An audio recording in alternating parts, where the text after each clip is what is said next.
Welcome to Tales of Honor, a podcast with a mission to tell the true stories of every recipient of our nation's highest military award, the Medal of Honor.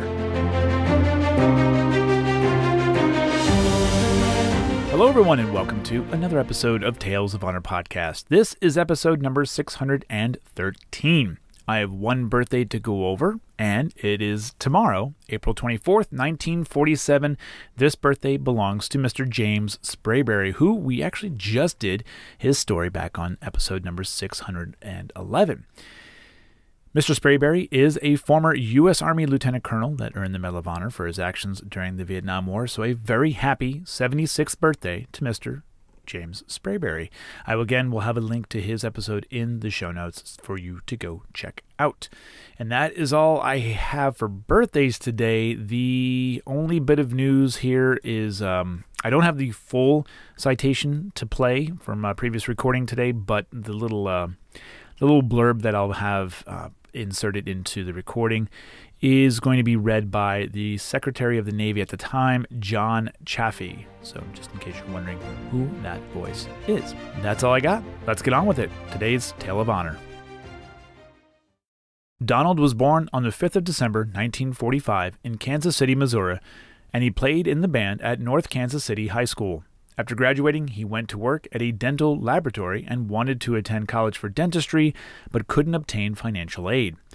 After his son and daughter were born, Donald decided to enlist in the U.S. Navy and become a hospital corpsman.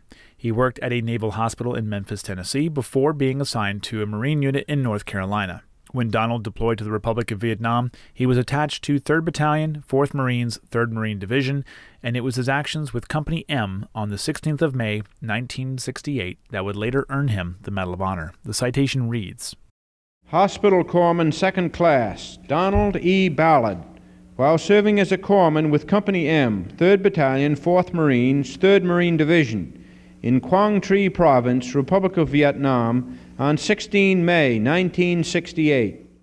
For conspicuous gallantry and intrepidity at the risk of his life above and beyond the call of duty while serving as a hospital corpsman 2nd Class with Company M in connection with operations against enemy aggressor forces.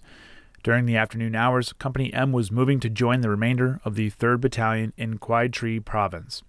After treating and evacuating 2 heat casualties, Hospital Corpsman 2nd Class Ballard was returning to his platoon from the evacuation landing zone when the company was ambushed by a North Vietnamese Army unit employing automatic weapons and mortars and sustained numerous casualties.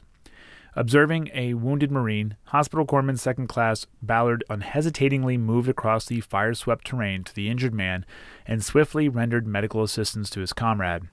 Hospital Corpsman 2nd Class Ballard then directed 4 Marines to carry the casualty to a position of relative safety. As the 4 men prepared to move the wounded Marine, an enemy soldier suddenly left his concealed position and, after hurling a hand grenade which landed near the casualty, commenced firing upon the small group of men. Instantly shouting a warning to the Marines, Hospital Corpsman 2nd Class Ballard fearlessly threw himself upon the lethal explosive device to protect his comrades from the deadly blast. When the grenade failed to detonate, he calmly arose from his dangerous position and resolutely continued his determined efforts in treating other Marine casualties. Hospital Corpsman 2nd Class Ballard's heroic actions and selfless concern for the welfare of his companions served to inspire all who observed him and prevented possible injury or death to his fellow Marines. His courage, daring initiative, and unwavering devotion to duty in the face of extreme personal danger sustain and enhance the finest traditions of the U.S. Naval Service. Donald was again wounded in later conflicts and evacuated to Okinawa. In September of 1968, he was sent back to the States and went to work at the Memphis Naval Hospital again. Donald then transferred from active duty to the Naval Reserve in February of 1970, and on the 14th of May, 1970, his Navy Cross recommendation was upgraded to the Medal of Honor when he received it from President Nixon in a ceremony at the White House along with 10 others. Later in the year, Donald transferred to the Kansas Army National Guard as an officer in the Medical Service Corps, where he would serve until his retirement as a colonel in 2000 after 35 years of service. He was divorced from his first wife and remarried, having 4 more children, one of which, Adam, carried on with the family military service and is serving in the Marine Corps. Donald Everett Ballard is 77 years old at the time of this recording and still resides in Kansas, where he owns 2 funeral homes and cemeteries, offering low or no-cost services to the families of veterans. And that was a Tale of Honor. Thank you for listening to Tales of Honor, and if you enjoyed the show, please be sure to subscribe and tell your friends and family. Tales of Honor is written and produced by Christoph Ambrosch, and theme music is Loyalty and Duty by Floruz Music. If you have any questions, you can send an email to talesofhonorpodcast@gmail.com, and please be sure to visit talesofhonorpodcast.com for more episodes and information.